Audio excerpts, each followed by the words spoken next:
duket se për shkallëzimin e protestave të fermerëve grek vazhdon të krijojë probleme për sa i përket lëvizjes në kufi në doganë e KKV-s.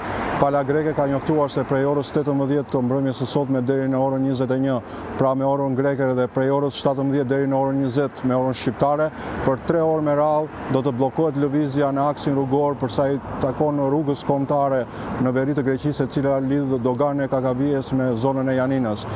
Kjo si shkak i grumbullimit të fermerëve në vendin e quajtur Kallpaq nuk do të lejohet lëvizja e automjeteve në të dy anët e rrugës, me përjashtim të automjeteve të emergjencave shëndetësore. Aktualisht ndodhem anos rrugës kombëtare Gjirokastër KKV, kur siç e shikoni kemi një lëvizje të konsiderueshme të automjeteve në drejtim të doganës së KKV-s dhe anasjelltas. Pra, ky mos funksionim normal i segmentit rrugor që lidh KKV-n me zonën e Janinës pritet të krijojë probleme jo vetëm për sa i përket kalimit të automjeteve në doganë, pra siç e thash në të dy anët e kufirit, po edhe lëvizjes në këtë segment rrugor. Mund të themi se tashmë greva e fermerëve grek është përshkallëzuar, kemi prej datës 30 nëntor ku fermerët kanë shprehur kërkesat e tyre.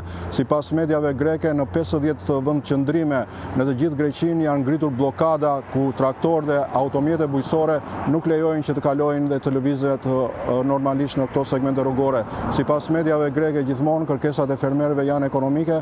Duhet kemi parasysh se në ditët e para të grevës kanë qenë mbi 5000 traktorë të tubuar përgjatë rrugëve kombëtare të Greqisë, ndërkohë që tashmë numri i tyre është më i madh dhe tashmë protesta është përshkallëzuar. Megjithatë duhet të themi se përpara spaku rreth mesditës për të tretën ditë radhazi, kryeministri grek Mitsotakis i ka bërë thirrje fermerëve për dialog, por me një kusht të vetëm që rrugët të jenë të zhbllokuara. Pra, qeveria greke pranon të ulet në dialog me fermerët vetëm në rast që ata zhbllokojnë rrugët.